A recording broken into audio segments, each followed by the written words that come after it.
अब जब हमने अपने core geometric engine, single scale grouping, point net set, set abstraction और multi scale grouping, point net set abstraction MSG modules को बना लिया है और उनका यूनिट टेस्ट कर लिया है, तो अब समय आ गया है कि हम इन्हें एक साथ जोड़कर एक complete end to end deep learning architecture तैयार करें। इस सेक्शन में हम PointNet two classification SSG बनाने जा रहे हैं, जो पूरे सीन या अलग किए गए ऑब्जेक्ट के 3D क्लासिफिकेशन के लिए डिजाइन किया गया पूरा point net plus plus model है। हम एक नई फाइल खोलेंगे, मॉडल्स और पॉइंट नेट टू cls.py, और अपने सेट एब्स्ट्रैक्शन लेयर्स को एक डीप हायरार्किकल पाइपलाइन में असेंबल करेंगे। इन एब्स्ट्रैक्शन स्टेजेस को सीरीज में स्टैक करके हमारा नेटवर्क धीरे धीरे स्पेशल पॉइंट रेजोल्यूशन को डाउन सैंपल करेगा और साथ ही साथ high level semantic feature representations को सिंथेसाइज भी करेगा। सेक्शन ब्रेक, स्पेशल हायरार्की और network topology breakdown. PyTorch code लिखने से पहले आइए देखें कि डेटा क्लासिफिकेशन बैकबोन के जरिए कैसे फ्लो होता है। अगर आपको 2D कन्वोल्यूशनल नेटवर्क्स जैसे VGG या रेसनेट का हमारा अध्ययन याद हो, तो special image dimensions H×W, max pooling या स्ट्राइडेड कन्वोल्यूशंस के जरिए लेयर दर लेयर सिकुड़ते जाते हैं, जबकि फीचर चैनल्स की संख्या डबल हो जाती है, जैसे 64 से 128, 128 से 256 और 256 से 512 हो जाती है। पॉइंट नेट प्लस प्लस इसी सेम स्ट्रक्चरल पैटर्न को इरेगुलर 3D पॉइंट क्लाउड्स पर अप्लाई करता है। यह डायग्राम एक point net plus plus neural network के आर्किटेक्चर को आउटलाइन करता है, जिसे 3 डायमेंशनल पॉइंट क्लाउड डेटा को क्लासिफाई करने के लिए डिजाइन किया गया है। यह नेटवर्क रॉ पॉइंट कोऑर्डिनेट्स और ऑप्शनल फीचर्स को 3 सक्सेसिव सेट एब्स्ट्रैक्शन स्टेजेस के जरिए प्रोसेस करता है। हर स्टेज सिलेक्टेड सेंट्रॉइड्स के आसपास लोकल नेबरहुड्स को ग्रुप करके और बढ़ते हुए कॉम्प्लेक्स ज्योमेट्रिक फीचर्स एक्सट्रैक्ट करने के लिए मल्टी लेयर परसेप्ट्रॉन्स को अप्लाई करके पॉइंट क्लाउड को प्रोग्रेसिवली डाउन सैंपल करती है। फाइनल स्टेज इन लोकल फीचर्स को एक सिंगल ग्लोबल कॉन्टेक्स्ट वेक्टर में एग्रीगेट करती है। इस ग्लोबल डिस्क्रिप्टर को फिर फ्लैटन किया जाता है और एक क्लासिफिकेशन हेड से पास किया जाता है, जिसमें batch normalisation, rectified linear unit activations और ड्रॉप आउट रेगुलराइजेशन के साथ 3 फुल्ली कनेक्टेड लेयर्स होती हैं, जो आखिर में क्लास प्रोबेबिलिटी स्कोर्स प्रोड्यूस करती हैं। चलिए इस टोपोलॉजी में 3 अलग अलग सेट एब्स्ट्रैक्शन स्टेजेस को समझते हैं। Stage 1, low level geometric features. ये n=1024 पॉइंट्स वाले रॉ पॉइंट क्लाउड को लेता है। ये S1=2 512 सीड सेंट्रॉइड्स को सेलेक्ट करने के लिए फारदेस्ट पॉइंट सैंपलिंग FPS का यूज करता है। रेडियस R1=0.2 के साथ लोकल स्फेरिकल नेबरहुड्स को क्वेरी करता है और local special offsets plus input features को पर सेंट्रॉइड 128 डायमेंशनल रिप्रेजेंटेशन में ट्रांसफॉर्म करता है। Stage 2, mid level structural features.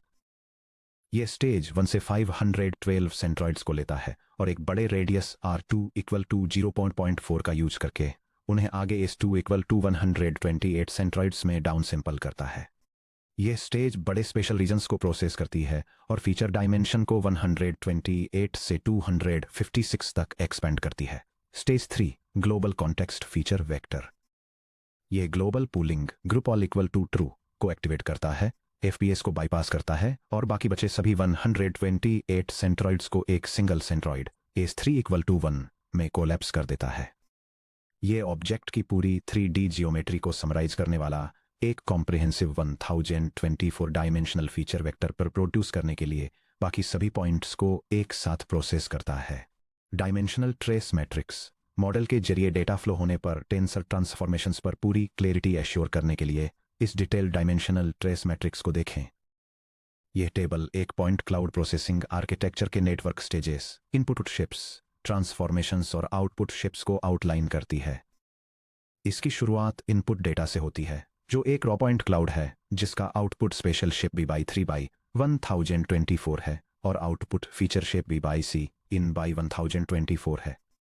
इसके बाद सेट एब्स्ट्रैक्शन स्टेज 1 इन स्पेशल और फीचर शिप्स को इनपुट्स के रूप में लेता है और S=512 और 0.2 के साथ एक point net sets abstraction module apply करता है। यह B/3/512 का एक स्पेशल शेप और B/128/512 का एक फीचर शेप आउटपुट करता है।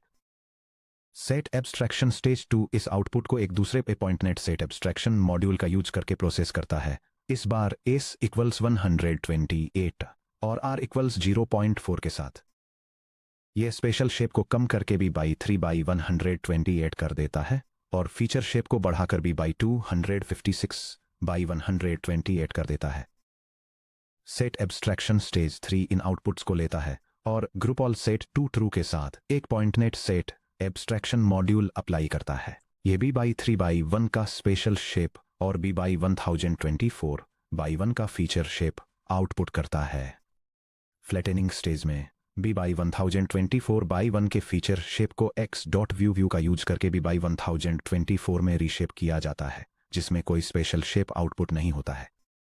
इसके बाद fully connected block 1B by 1024 shape flattened tensor को लेता है और 1024 टू 512 की मैपिंग करने वाली एक लीनियर लेयर अप्लाई करता है प्लस बैच नॉर्मलाइजेशन, रेलू और ड्रॉप आउट, जिससे आउटपुट शेप B बाई 512 मिलता है। फुल्ली कनेक्टेड ब्लॉक 2 फिर इस शेप को लेता है और 512 टू 256 की मैपिंग करने वाली एक लीनियर लेयर अप्लाई करता है प्लस बैच नॉर्मलाइजेशन, रेलू और ड्रॉप आउट, जो B बाई 256 का शेप आउटपुट करता है। फाइनली लॉगिट प्रोजेक्शन स्टेज 256 से नंबर ऑफ क्लासेस तक की एक लीनियर लेयर का यूज करके B बाई 256 के शेप को फाइनल क्लासिफिकेशन लॉगिट से मैप करता है, जिससे भी बाई नंबर ऑफ क्लासेस का आउटपुट फीचर शेप मिलता है। Section break. PointNet plus plus classification model को इम्प्लीमेंट करना। चलिए मॉडल्स या पॉइंटनेट 2 cls.py पर एक नई फाइल बनाते हैं और पॉइंटनेट 2 क्लासिफिकेशन SSG के लिए स्टैंडर्ड पायटॉर्च इम्प्लीमेंटेशन लिखते हैं। यह PyTorch module 3 dimensional point clouds को क्लासिफाई करने के लिए एक PointNet plus plus neural network architecture implement करता है। यह स्पेशियल कोऑर्डिनेट्स और ऑप्शनल फीचर्स को 3 हायरार्किकल सेट एब्स्ट्रैक्शन लेयर्स की एक सीरीज के जरिए प्रोसेस करता है, जो प्रोग्रेसिवली पॉइंट्स को डाउन सैंपल करती हैं और लोकल ज्योमेट्रिक डिटेल्स को एग्रीगेट करती हैं। इसके बाद फाइनल ग्लोबल फीचर वेक्टर को बैच नॉर्मलाइजेशन और ड्रॉप आउट वाले एक multi layer perceptron classification head से पास किया जाता है ताकि प्रेडिक्टेड कैटेगरी प्रोबेबिलिटीज को आउटपुट किया जा सके। Section break. क्लासिफिकेशन हेड में डीप डाइव। चलिए ध्यान से देखते हैं कि global set abstraction layer self.sa3 के अपना फॉरवर्ड पास कंप्लीट करने के बाद क्या होता है। स्टेज 3 के आउटपुट पर L3 पॉइंट्स का टेंसर शेप भी 1024 1 होता है। हमारे मिनी बैच का हर एक आइटम अब जियोमेट्रिक ओरिजिन 0 0 0 पर लोकेटेड एक सिंगल स्पेशल पॉइंट द्वारा रिप्रेजेंट होता है, जो एक रिच 1024 डायमेंशनल फीचर वेक्टर को स्टोर करता है। 1D batch normalisation versus 2D batch normalisation. हमारे सेट एब्स्ट्रैक्शन लेयर्स और हमारे क्लासिफिकेशन हेड के बीच एक इंपॉर्टेंट आर्किटेक्चरल शिफ्ट पर ध्यान दें। पॉइंटनेट सेट एब्स्ट्रैक्शन के अंदर फीचर्स में स्पेशल स्ट्रक्चर BC के एस होता है, इसलिए हम हर लोकल नेबरहुड पॉइंट के लिए इंडिपेंडेंटली चैनल्स के अक्रॉस नॉर्मलाइज करने के लिए nn.batchnorm2d का यूज करते हैं। क्लासिफिकेशन हेड के अंदर स्पेशल और नेबरहुड डायमेंशंस पूरी तरह से कोलैप्स हो चुके हैं। टेंसर फ्लैटन होकर भी 1024 हो जाता है, इसलिए हम स्टैंडर्ड लीनियर लेयर्स nn.linear और nn.batchnorm1d पर स्विच करते हैं। अगर आप गलती से एक फ्लैटन 2D टेंसर ब्रैकेट में भी और 1024 को nn.batchnorm2d में पास कर देते हैं, तो पाइटॉर्च एक रनटाइम एरर थ्रो करेगा जिसमें मिसिंग डायमेंशंस के बारे में बताया गया होगा। Regularisation with dropout. ध्यान दें कि हम अपनी डेंस लीनियर लेयर्स के बीच nn.dropout ब्रैकेट में 0.4 इंक्लूड करते हैं। पॉइंट क्लाउड क्लासिफिकेशन में ड्रॉप आउट इतना क्रिटिकल क्यों है?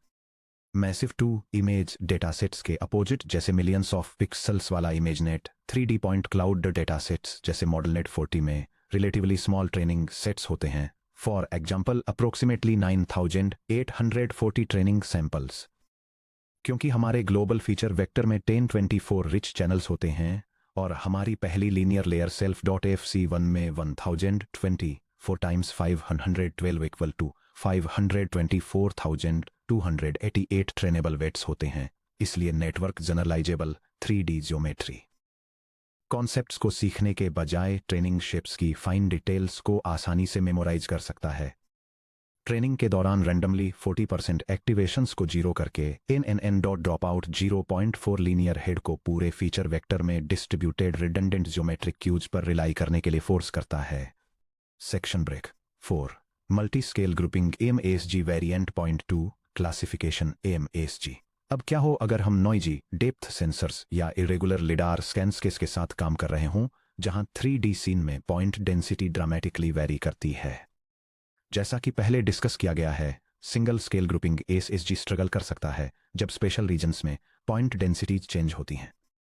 वेरिएबल डेंसिटी पॉइंट क्लाउड्स को हैंडल करने के लिए हम अपने SSG मॉड्यूल्स को पॉइंटनेट सेट एब्स्ट्रैक्शन MSG ब्लॉक्स से स्वैप करके पॉइंटनेट 2 क्लासिफिकेशन MSG कंस्ट्रक्ट कर सकते हैं।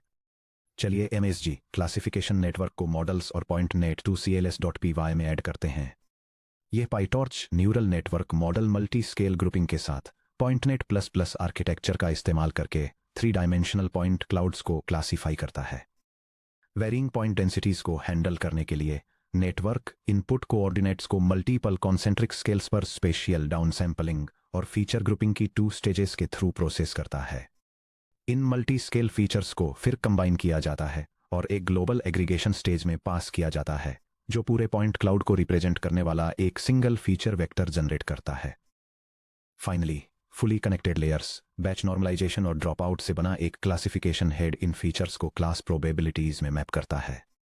सेक्शन ब्रेक नेटवर्क आउटपुट्स को मॉडलनेट 40 बेंचमार्क्स से कनेक्ट करना। चलिए हमारे पाइटॉर्च मॉड्यूल्स को सीधे उन रियल वर्ल्ड डेटासेट पाइपलाइंस से जोड़ते हैं जो हमने पहले तैयार की थी।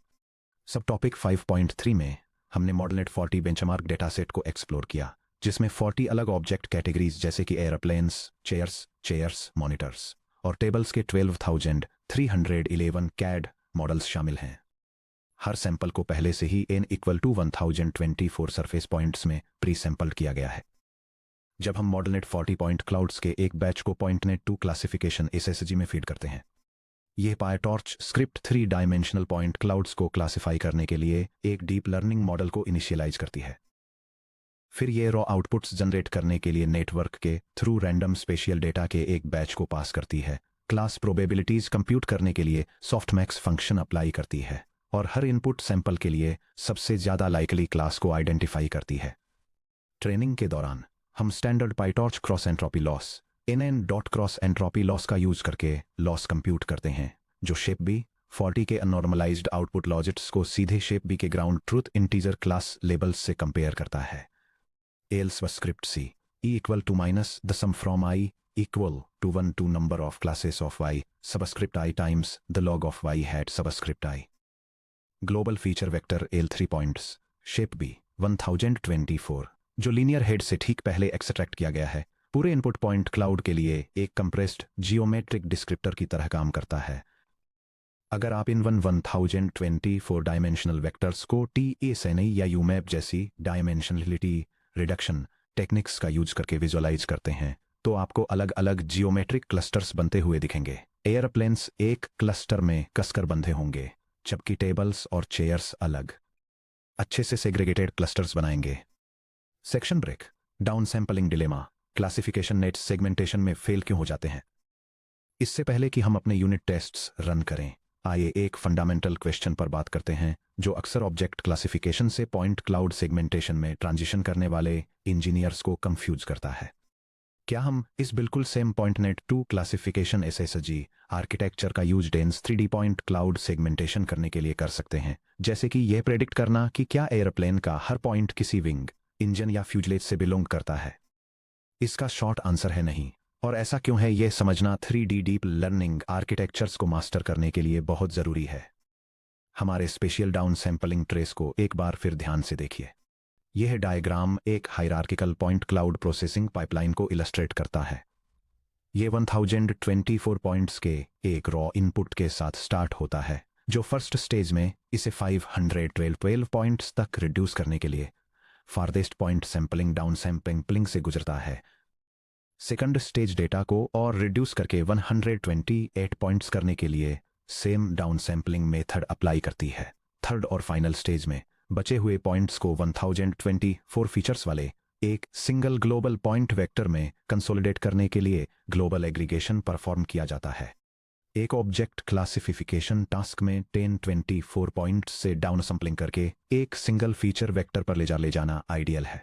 हम फाइन स्पेशल कोऑर्डिनेट्स को डिस्कार्ड करना चाहते हैं ताकि एक single holistic concept answer extract किया जा सके कि यह एंटायर ऑब्जेक्ट एक चेयर है। हालांकि डेंस पॉइंट क्लाउड सेगमेंटेशन या पार्ट सेगमेंटेशन में हमारा गोल ओरिजिनल इनपुट पॉइंट क्लाउड के एवरी सिंगल पॉइंट को एक क्लास लेबल असाइन करना है। हमें शेप भी नम क्लासेस 1024 का एक आउटपुट फीचर टेंसर चाहिए। अगर हमारा network every set abstraction layer पर पॉइंट कोऑर्डिनेट्स को डिस्कार्ड करता जाता है जब तक कि सिर्फ वन ग्लोबल वेक्टर ही न बचे, तो हम 3D स्पेस में इंडिविजुअल पार्ट्स कहाँ लोकेटेड हैं ये डिटरमाइन करने के लिए रिक्वायर्ड स्पेशल रेजोल्यूशन को खो देंगे। हम इसे कैसे सॉल्व करें? हमें एक अपसम्पलिंग मैकेनिज्म की ज़रूरत है जो हाई लेवल फीचर्स को लो रेजोल्यूशन सेंट्रॉइड्स से हाई रेजोल्यूशन पॉइंट क्लाउड्स तक वापस स्पेशल हायरार्की में प्रोपेगेट करे। यह प्रोसेस फीचर प्रोपेगेशन या AFP लेयर्स पर रिलाई करता है, जिसे हम नेक्स्ट सेक्शन में एक्सप्लोर करेंगे। Section break. क्लासिफिकेशन मॉडल्स के लिए कॉम्प्रिहेंसिव यूनिट टेस्ट्स लिखना। चलिए टेस्ट्स और टेस्ट मॉडल्स .py में एक यूनिट टेस्ट सूट लिखते हैं ताकि यह वेरीफाई किया जा सके कि पॉइंटनेट2 क्लासिफिकेशन SSG और पॉइंटनेट2 क्लासिफिकेशन MASG दोनों बिना किसी मेमोरी लीक्स या शेप मिसमैचेस के क्लीन फॉरवर्ड पासेज एग्जीक्यूट करते हैं। टेस्ट्स और टेस्ट मॉडल्स .py नाम से एक न्यू टेस्ट फाइल क्रिएट करें और इसे फॉलोइंग कोड से पॉपुलेट करें। यह टेस्ट सूट पाइटॉर्च लाइब्रेरी का यूज करके पॉइंटनेट ++ क्लासिफिकेशन मॉडल्स की फंक्शनैलिटी को वेरीफाई करता है। यह ऐसे यूनिट टेस्ट्स डिफाइन करता है जो सिंथेटिक पॉइंट क्लाउड डेटा के साथ फॉरवर्ड पासेज को सिम्युलेट करते हैं और सिंगल स्केल और मल्टी स्केल ग्रुपिंग आर्किटेक्चर दोनों को टेस्ट करते हैं। ये टेस्ट्स चेक करते हैं कि क्लासिफिकेशन प्रेडिक्शंस और ग्लोबल फीचर्स के आउटपुट शिप्स करेक्ट हैं या नहीं, चाहे सिर्फ कोऑर्डिनेट डेटा का यूज किया गया हो या फिर कोऑर्डिनेट्स को सरफेस नॉर्मल्स के साथ कंबाइन किया गया हो। इसके अलावा यह एंश्योर करता है कि models invalid numerical values produce न करें, और यह भी वेरीफाई करता है कि बैकअप प्रोपेगेशन एक ट्रेनिंग स्टेप के दौरान सभी ट्रेनेबल पैरामीटर्स के लिए सक्सेसफुली ग्रेडियंट्स कैलकुलेट कर लेता है। टेस्ट सूट को एग्जीक्यूट करना। अपने कमांड लाइन टर्मिनल से अपना updated unit test suite run करें। यह कमांड टेस्ट डायरेक्टरी के अंदर मौजूद सभी यूनिट टेस्ट्स को ऑटोमेटिकली डिस्कवर और एग्जीक्यूट करने के लिए पायथन यूनिट टेस्टिंग फ्रेमवर्क को रन करती है। आपको all unit test assertions smoothly pass होते हुए दिखने चाहिए। यह लॉग 3 डायमेंशनल पॉइंट क्लाउड्स को प्रोसेस करने वाले डीप लर्निंग मॉडल्स के लिए यूनिट टेस्ट्स के सक्सेसफुल कंप्लीशन को कंफर्म करता है। यह वैलिडेट करता है कि सिंगल स्केल और मल्टी स्केल दोनों network variants correct output dimensions produce करते हैं और ग्राफिक्स प्रोसेसिंग यूनिट पर ट्रेनिंग के दौरान प्रॉपर ग्रेडियंट फ्लो को वेरीफाई करता है। Section break. समरी और वर्कस्पेस ओवरव्यू। इस सेक्शन में हमने मॉडल्स और पॉइंटनेट2 CLS.py में अपने स्पेशल बिल्डिंग ब्लॉक्स को कंप्लीट पॉइंटनेट ++ क्लासिफिकेशन नेटवर्क्स में कंबाइन किया है। Hierarchical network topology. Spatial resolution को डाउन सैंपल करने के लिए मल्टीपल सेट एब्स्ट्रैक्शन लेयर्स को स्टैक किया गया है, जिसमें 1024 से 512, फिर 128 और फिर 1 तक जाते हैं, जबकि सेमांटिक फीचर चैनल्स को 3 से 128, फिर 256 और फिर 1024 तक एक्सपेंड किया जाता है। Dense classification head global feature vectors को क्लास लॉजिट्स पर प्रोजेक्ट करने के लिए बैचनॉर्म 1D रेलू और ड्रॉप आउट रेगुलराइजेशन के साथ एक multi layer linear classification head बनाया गया है। Multi scale flexibility. यूनिफॉर्म और वेरिएबल डेंसिटी पॉइंट क्लाउड्स दोनों को हैंडल करने के लिए सिंगल स्केल पॉइंटनेट2 क्लासिफिकेशन SSG और मल्टी स्केल पॉइंटनेट2 क्लासिफिकेशन MASG दोनों वेरिएंट्स बनाए गए हैं। Target dataset mapping. Output prediction tensors को सीधे मॉडलनेट 40 बेंचमार्क क्लासिफिकेशन टास्क से लिंक किया गया है। Architectural trade offs. यह आइडेंटिफाई किया गया है कि सिर्फ डाउन सैंपलिंग नेटवर्क ही डेंस पॉइंट वाइज सेगमेंटेशन क्यों नहीं कर सकते, और अप सैंपलिंग लेयर्स की जरूरत को हाईलाइट किया गया है। यहां हमारा अपडेटेड प्रोजेक्ट रिपोजिटरी लेआउट है। यह डायग्राम एक डीप लर्निंग प्रोजेक्ट के फाइल स्ट्रक्चर को दिखाता है, जिसे 3 डायमेंशनल पॉइंट क्लाउड क्लासिफिकेशन के लिए डिजाइन किया गया है। यह कोडबेस को कॉन्फ़िगरेशन सेटिंग्स, ज्योमेट्रिक एनहांसमेंट्स के साथ data processing pipelines, feature extraction के लिए neural network architecture components, spatial operations के लिए हेल्पर यूटिलिटीज, और ये वेरीफाई करने के लिए यूनिट टेस्ट्स में ऑर्गेनाइज करता है कि मॉडल कंपोनेंट्स और ट्रेनिंग प्रोसेसेस सही तरीके से काम कर रहे हैं। अब जब हमने ऑब्जेक्ट लेवल क्लासिफिकेशन में महारत हासिल कर ली है तो हम पॉइंट लेवल प्रेडिक्शंस पर काम करने के लिए तैयार हैं। एक 3D क्लाउड में हर पॉइंट के लिए पार्ट लेवल्स प्रेडिक्ट करने के लिए हमें डाउन सैंपलिंग प्रोसेस को रिवर्स करना होगा और स्पेशियल कोऑर्डिनेट्स में फीचर्स को वापस इंटरपोलेट करना होगा। अगले section 6.5 writing the feature propagation layer for point cloud segmentation में हम distance weighted nearest neighbour interpolation और स्किप कनेक्शंस का यूज करके PointNet plus plus feature propagation (FP) module बनाएंगे।